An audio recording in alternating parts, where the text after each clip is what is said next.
had a great encounter with John Laurinaitis at that particular Raw. But I noticed John Laurinaitis was in catering, and I said, I'm going to wait for him. And I must have waited about an hour outside of catering, just waiting, because I said, this may be the only chance I get to talk to him. You know, he probably has his own office, he has to work production. I got to get him now, it's my only chance. So I waited and waited and waited. And a lot of this was also influenced by the fact that someone had told me a story. I think it was the Pope, Elijah Burke, D'Angelo De Niro. He had told me that there was a guy from OVW that had been signed just through talking to Johnny, just through going to him and actually having the balls to just go up to him and say, you know, I want to work for this company, and, you know, I don't care if you guys pay me less than my real job pays me or whatever it may be, you know, I want to work for this company. So that inspired me. I said, you know what, I'm going to give it a shot. Plus I have the credentials of Florida and their approval to actually bring something to the table. So I waited for him. He came out. I stopped him and I said, I'd like to have a word with you. And he said, okay, fine, kid, what do you want to tell me? And he just seemed pissed off. He just didn't really want to give me the time of day. And I said, well, I'd like to work for this company. Want to know, what do I have to do? And he looked at me and he said, I think you should cut your hair. Yeah, you should cut your hair.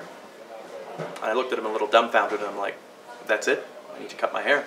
And he said, yeah, you need to cut your hair. Yeah, I mean, it's not doing you any favors, you know? I mean, I'm looking at you, you're what, you're 5'8", 5'9"? I'm like, well, I'm 5'10". And he's like, yeah, you know, you're 5'10". He's like, this guy over here, and he points to Justin Gabriel, he's like, this guy's 5'10" also, and he looks like he's 6'2" compared to you because he's got short hair. You know, this long hair is keeping you down. I don't know what the issue is with long hair. I know a lot of guys, they go in there, they cut their hair, they're told to cut their hair. No idea what it is. But, you know, once we got past that, he said, and also, you know, you look like Kofi Kingston. I already have a Kofi Kingston. Personally, I don't think I look like Kofi Kingston, but he seemed to think so. I don't know, maybe all people this color look the same. I don't know. So anyways, I say to him, you know, when he asked me, what makes you better than Kofi Kingston? And I said, you know, well, I do think I'm definitely better than Kofi. I mean, you know, I'm younger. I don't have all the days on the road that he's had, the damage to his body. You know, I think that I'm a lot more charismatic. I'm a much better talker. I'm more eloquent and well-spoken. You know, really just trying to sell myself. No slight on Kofi. It's just, you know, here's me going in there selling me. And so the discussion kind of goes around a little bit more, and he's like, how about this, you know, on a scale of 1 to 10, what do you give yourself as a performer? And I love that I had met Tyson Kidd on a number of occasions, and he says that he still tells people this story, because there were a few guys listening, and he was one of them, and he had given me a great review when I went down to Florida, and it's always been good to me. TJ's a great guy. You know, if you're watching this, get well soon. You're a hell of a guy. And he said, I'm the only one to ever get out of this trick question that Johnny Ace liked to ask, where he said, on a scale of 1 to 10, what do you give yourself? And I said, I'd say I'm about an 8. You know, and to this day, I still feel that, you know, I'd be about an 8. I'd be somewhere between an 8 and a 9. But what I'm told, I have a high opinion of myself, but I do believe I'm about an 8 or a 9. And he said, oh, you're an 8. You're an 8. You know, I think Shawn Michaels is an 8. Are you sure you still want to rate yourself an 8?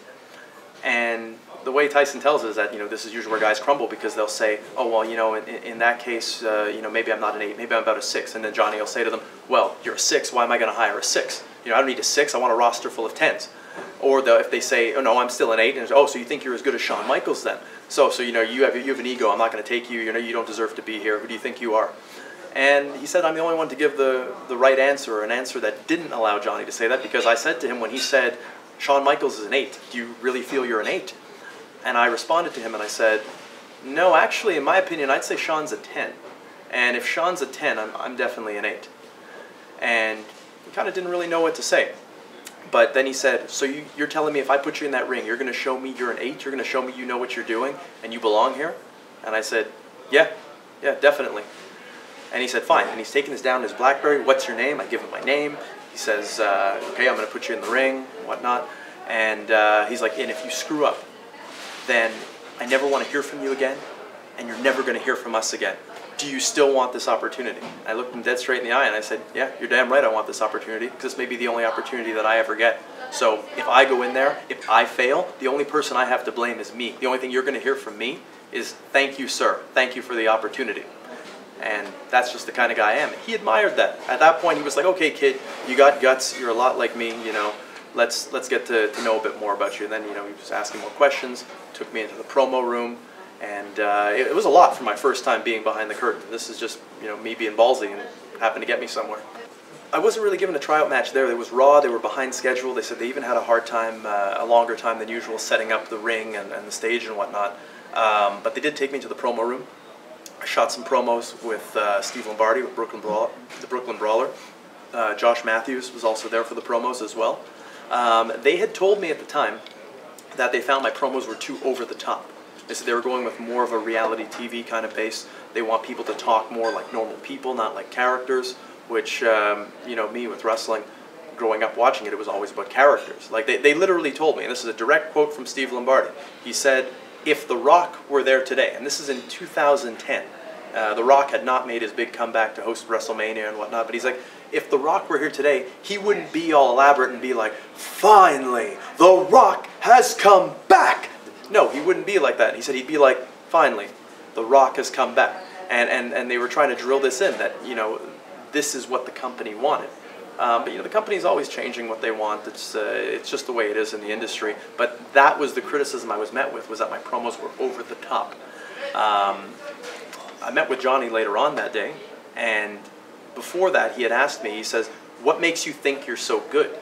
And after going through a number of different answers, I said, you know, your staff in Florida, if you trust them, if you trust Steve Kern, why don't you give him a call and find out how well I did at your camp? And he's like, well, if you did so well at my camp, why haven't I heard of you?